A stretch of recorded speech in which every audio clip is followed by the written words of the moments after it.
Om Namo Bhagavate Vasudevaya. Narayanam Namaskritya Naram Chaiva Narottamam Devim Saraswatim Vyasam Tato Jayamudire Nashtaprayeshu Vadreshu Nityam Bhagavata Sevaya Bhagavati Uttam Shloke Bhaktir Bhavati Nashtaki. So continuing with the discussion on Srila Prabhupada Lilamrita by Satsvarup Das Goswami, Volume 3, only he could lead them, San Francisco, India, 1967. Chapter 25th, Our Master has not finished his work. So yesterday we discussed how Srila Prabhupada got a stroke. He was paralyzed on the left-hand side, and devotees, they called a doctor, doctor didn't know anything, and then called second doctor for second opinion, and he said he's got heart attack, better take him to hospital. The devotees called a second doctor who came and diagnosed Srila Prabhupada as having had a mild heart attack. He said that Prabhupada should at once go to the hospital. Max Lerner, a lawyer friend of the devotees, I got a call one day that the Swami had had a mild heart attack and could I be of some help. At that time, they were going to take him to Bellevue Hospital, but I suggested that at least I could try to get him into a private hospital. After several hours of talking and negotiating with people at the hospital, we were able to get Swamiji into Beth Israel Hospital. So medical facilities, here also there are problems. Many problems actually. After several hours of talking and negotiating, I don't think in India it goes into that. Just take him to the hospital. Brahmananda, the day after Memorial Day, we had to arrange for an ambulance. Beth Israel had no ambulance, so I called a private ambulance company. It was all arranged with the hospital that Swamiji would arrive at 9 o'clock that morning, but the ambulance didn't come until about noon. During this time, Swamiji kept moaning. Then finally the ambulance came and they were horrible guys. They treated Swamiji like a bundle of cloth. I thought it would have been better if we had taken Swamiji in a cab.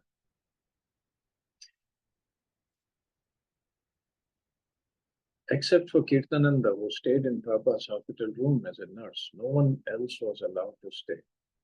They all went back to the temple to chant through the night, as Prabhupada had requested.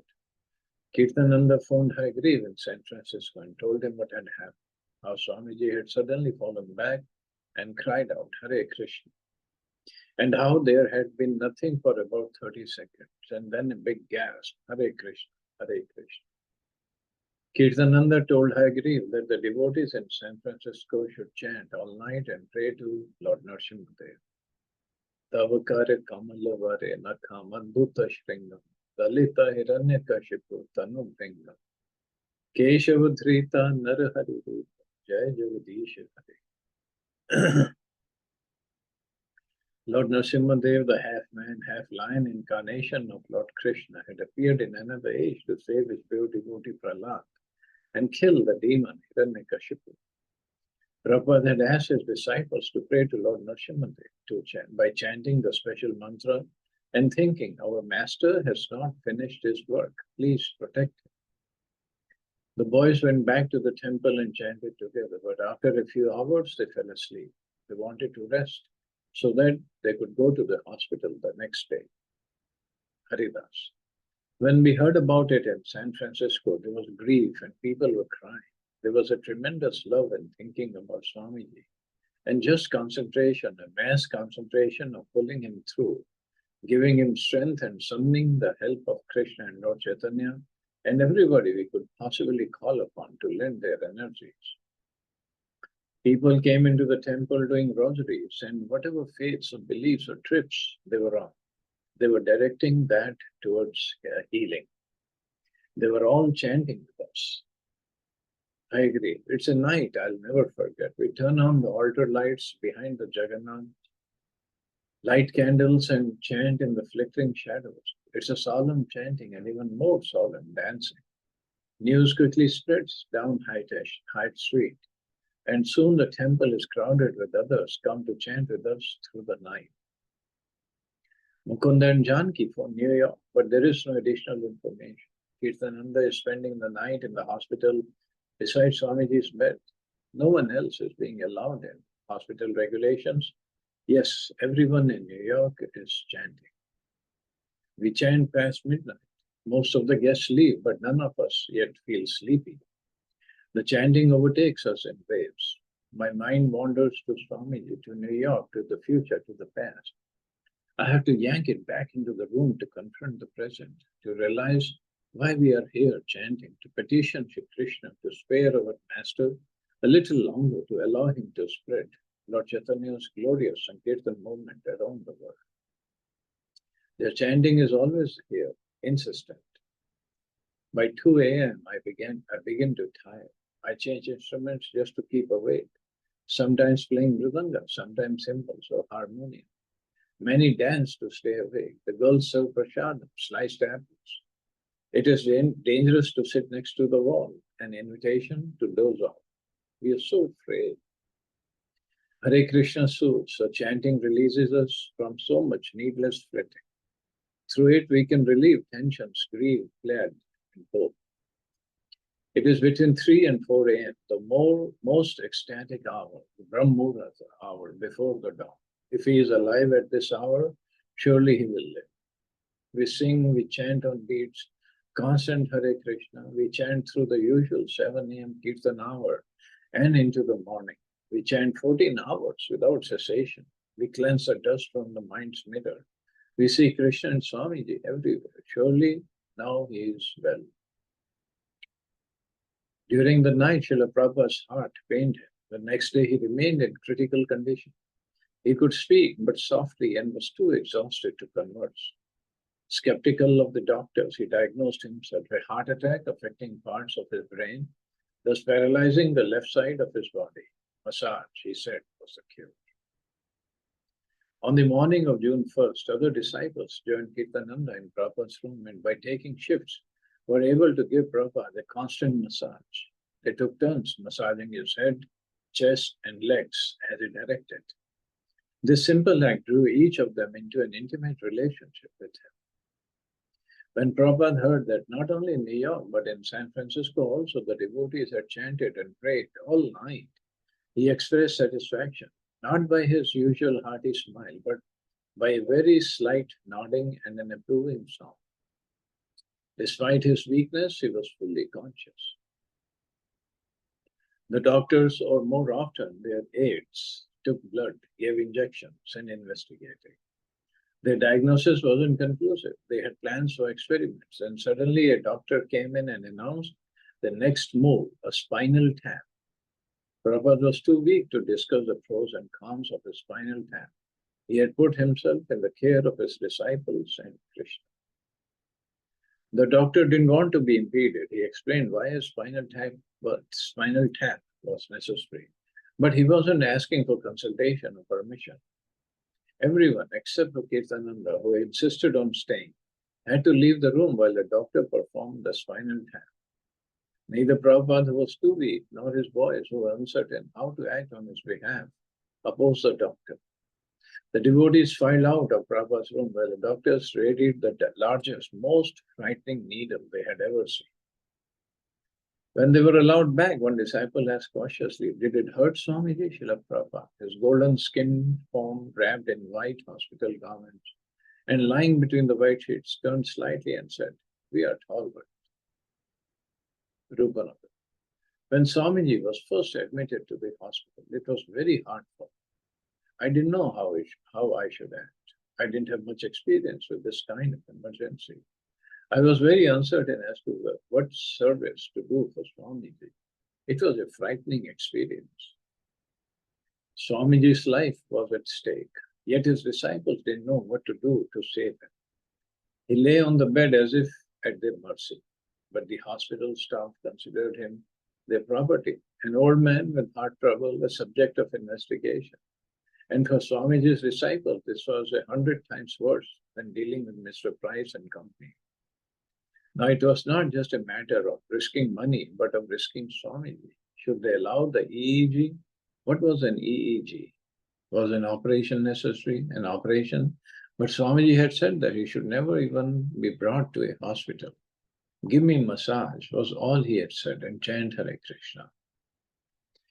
When Srila Prabhupada mentioned his preference for the Ayurvedic medical treatments available in India, some of the devotees suggested that they bring a doctor from India. After considering the expense, Prabhupada decided to send a letter first. Unable to sit up or write, he slowly dictated a letter to Shri Krishna Pandit, who had given him quarters for several years in his temple in Delhi. Sasru read it back to Prabhupada and then typed it right there in Prabhupada's hospital room. I'm writing this letter from the hospital. All of a sudden, I have developed some headache as well as throbbing of the chest. When I rub my chest, I feel some sensation in my left hand. And when I rub my left hand, I feel sensation in my chest. My left hand no more works independently. I therefore ask you if there is any good Vedic physician in Mathura who can send me some medicines. That is, you purchase and send them by air mail to our temple, ISKCON, 26 2nd Avenue, New York, New York. The symptom is predominantly when I get severe pain within my head, and the trembling of the left hand is coming every 10 or 15 minutes. I'm afraid if this is not a disease like Lakya, the boys are taking utmost care of me. There is no scarcity of care, but still, after all, this body is subject to death. I came here with a great mission to execute my spiritual master's order, but my heart is stabbing me. Of course, I'm not afraid of Maya. I know Maya cannot touch me, but still, if I die in this condition, my mission will remain unfulfilled. Please therefore pray to Prabhu, Lord Chaitanya and Vrindavan Vihari to rescue me this time. My mission is still not finished. I wish to live for a few more days. They're prepared to call an experienced Ayurvedic physician who treats such diseases, but I have not allowed the boys. But if necessary, if you can give me an expert physician who can travel here, we can send necessary money for his coming here or arrange for air ticket. You can consult the man in charge of Dhaka Shakti. At last, I may inform you that I am inclined towards Ayurvedic treatment. You can consult the Ayurvedic physician in Vrindavan, who's a Gaudiya Vaishnava. He knows me very well. He sells my books also. Two things are to be done if it is possible. To send me proper medicines and directions, that will be nice. But if I require to return, that also I can do. Please try to reply as soon as possible in English, because my students cannot read Hindi. So long as I am in bed, it's not possible to read letters. You can treat this letter very urgently. Consult necessary physicians and let me know what I am to do. In Mathura, there are undoubtedly many Ayurvedic physicians and many quacks also. Try to avoid the quacks. Quacks means just jola chap. I would have returned to India immediately, but the doctors say it is risky.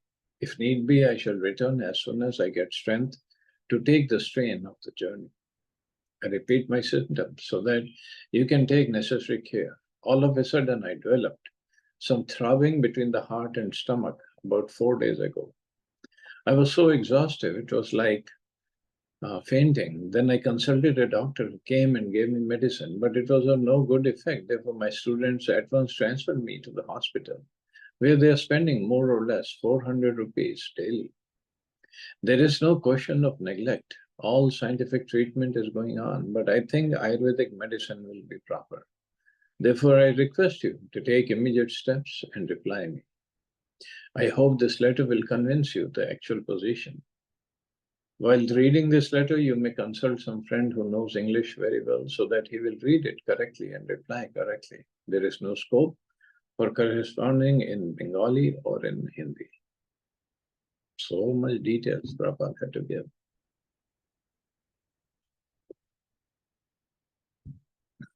By Krishna's grace, on the afternoon of Srila Prabhupada's second day in hospital, he showed slight improvement.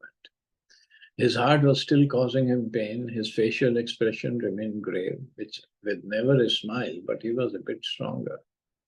The interns, nurses, and doctors came and went on schedule, treating him impersonally. One doctor did seem a little interested in what Prabhupada was all about, and at Prabhupada's request, Kirtananda played a tape lecture for the doctor.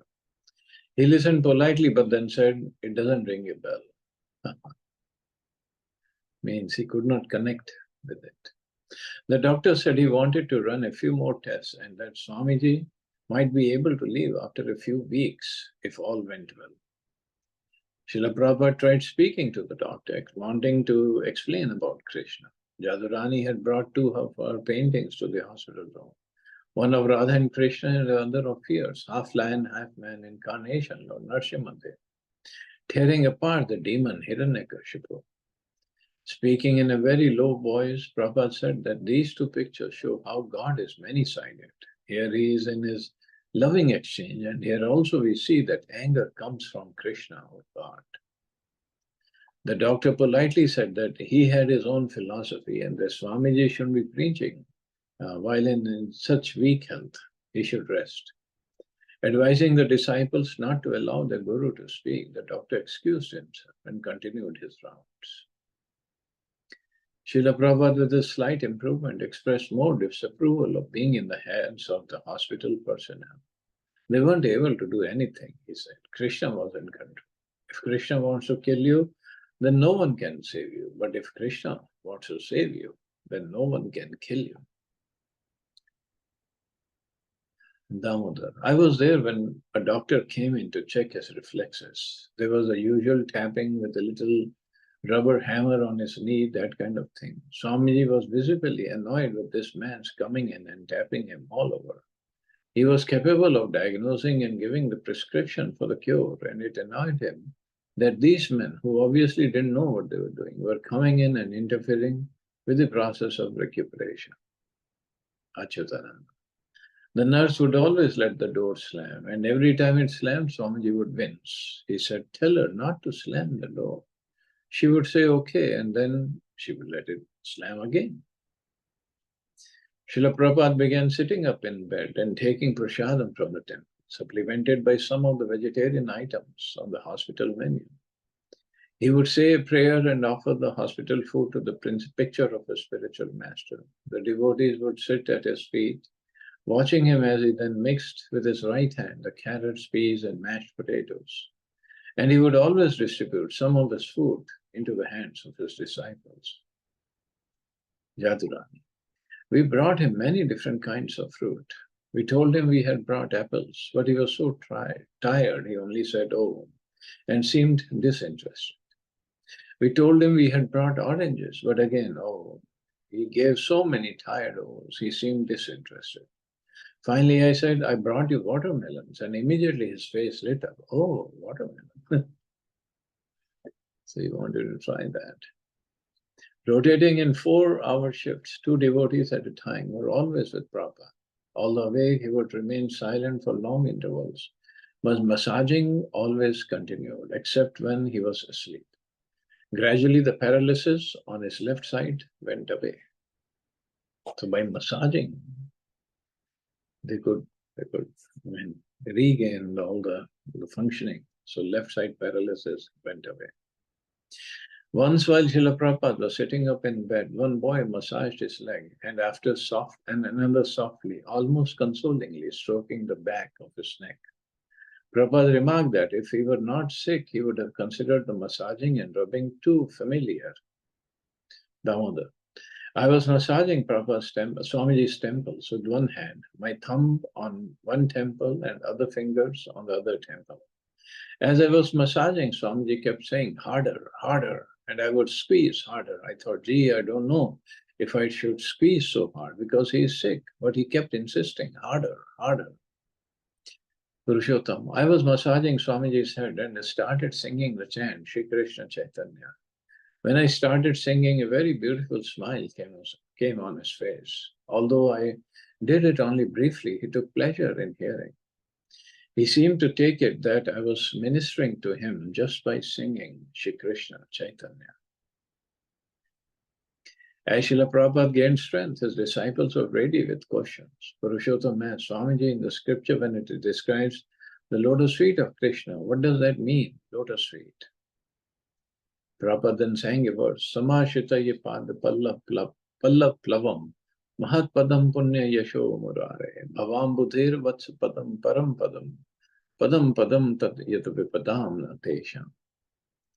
Then he has the three devotees present to repeat each line after him again and again until they had learned both the tune and the words.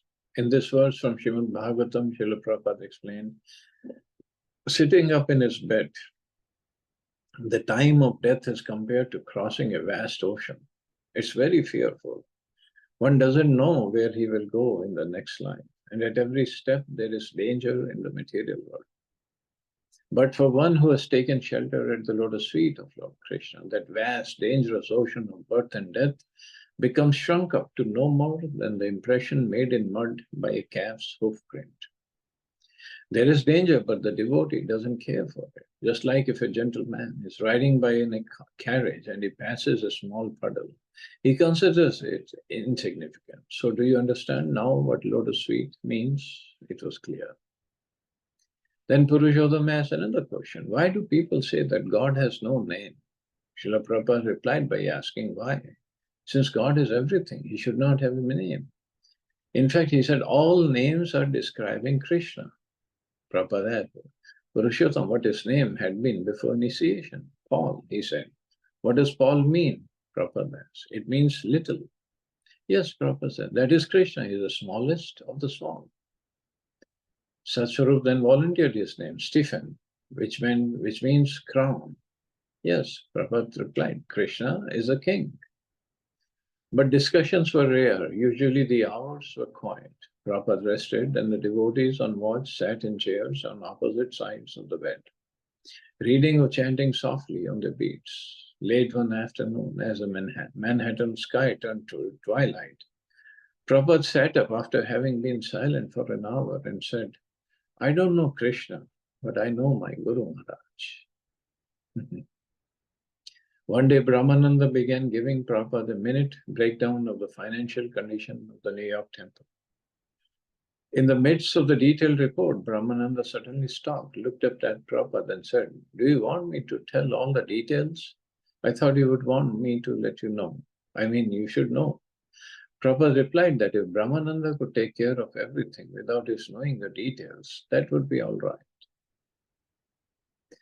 Suddenly one morning, Swami Satchidananda, the famous Hatha Yoga Guru, entered Prabhupada's room, grinning through his big grey beard. He was dressed in a saffron silk kurta and yogi pants and accompanied by one of his young American male disciples. Srila Prabhupada sat up in the bed, smiling at the pleasant surprise. They had not met before. Srila Prabhupada offered Swami Satchidananda a seat at his bedside, and asked Radharani to stand and give her seat to Swami Satchidananda's disciple. Prabhupada and Swami Satchidananda spoke in Hindi, and no one else in the room could follow the conversation. At one point, however, Srila Prabhupada held up his hand and looked at it with indifference and then with disgust. Although his words were Hindi, the gesture and sardonic expression conveyed his meaning. The body was material, therefore could not be expected to be well.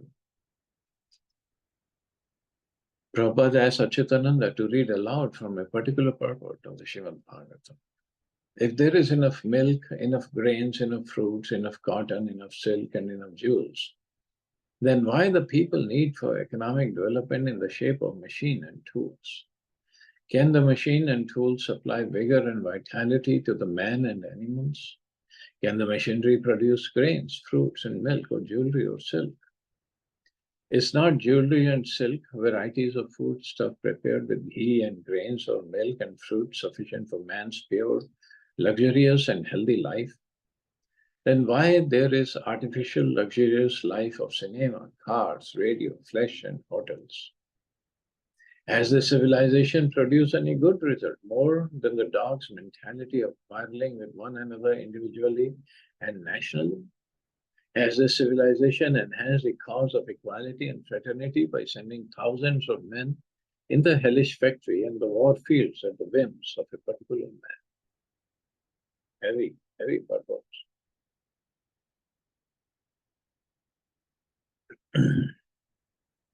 When Srila Prabhupada offered, when Prabhupada offered to play the record he and his disciples had made, Swami Sachidananda politely agreed.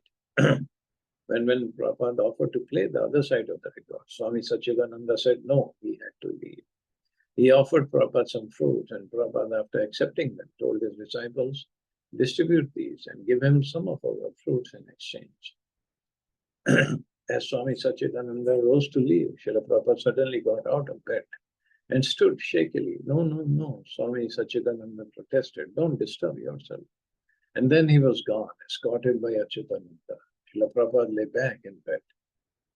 Is he a Swami? Vyadarani asked. Why not? Prabhupada replied. But after a few moments, he said, Swami means one who knows Krishna. There was no more talk about it, but Prabhupada was pleased by the unexpected visit. The constant coming and going of Srila Prabhupada's young followers, wearing tilak on their foreheads and carrying watermelons, special food, flowers, and paintings of Krishna, created a special interest among the hospital staff. Sometimes workers would ask questions, and sometimes the devotees would talk with them about the Hare Krishna movement. Once a nurse came by Prabhupada's room and asked, in the caste system in India, what's the name of highest caste? What are they called? Krishna conscious, Prabhupada firmly replied. He asked a disciple to give the nurse a shot. At least she was curious to find out. On June 5th, Prabhupada received an affectionate letter signed by all his disciples in San Francisco. After reading how they had stayed up all night chanting and praying for his recovery, he dictated a short letter. My dear boys and girls, I am so much obliged to you for your prayers to Krishna to save my life. Due to your sincere and ardent prayer, Krishna has saved my life. I was to die on Tuesday, certainly, but because you prayed sincerely, I am saved. Now I am improving gradually and coming to original condition. Now I can hope to meet you again and chant with you, Hare Krishna. I'm so glad to receive the report of your progressive march and hope there will be no difficulty in your understanding Krishna consciousness. My blessings are always with you, and with confidence you go on with your chanting Hare Krishna, Krishna Krishna, Hare Hare, Hare Ram, Ram Ram, Hare Hare. The following day, a tape arrived from Mukunda, a recording of the San Francisco devotees singing Shri Ram, Jai Ram, Jai Jai Ram, and other bhajans. Prabhupada dictated another letter saying that as soon as he got strength for traveling, he would come again to San Francisco. In the meantime, he wrote, I shall be very glad to know what arrangements you are going to do for the Rath Yatra festival. Make it a grand procession and unique introduction in the United States. He's always thinking of preaching and taking care of his disciples.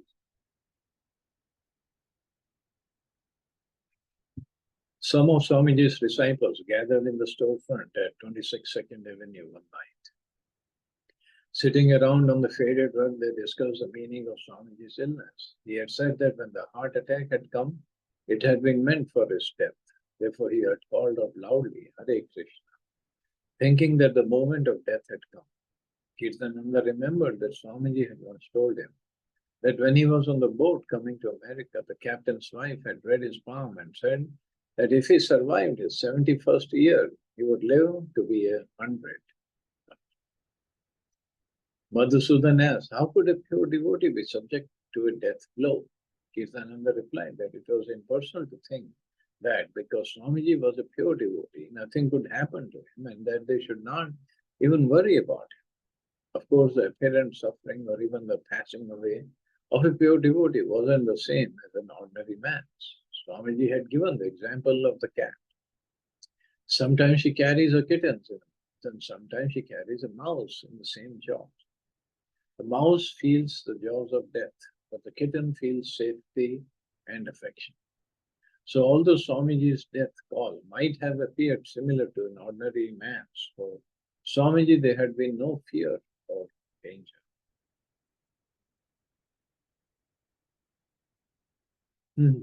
So at least Prabhupada survived, and we'll see. He came back to India, but and got recovered every way possible, and then went back to preach more. Okay, I guess we can stop here. See anybody has any questions?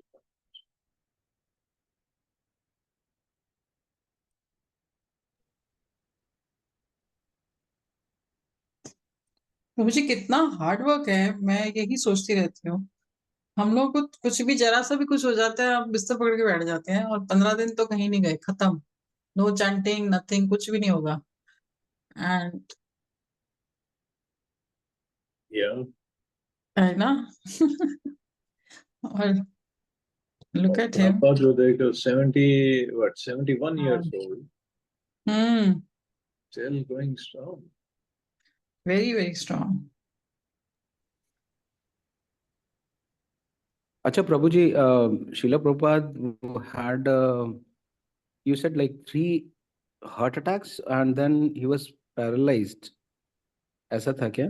2 No, heart 3 attack. heart attacks तो ship में हुए थे जो जा रहे थे, हाँ जी। पर ये अभी न्यूयॉर्क में हुआ heart attack and paralysis of left hand side.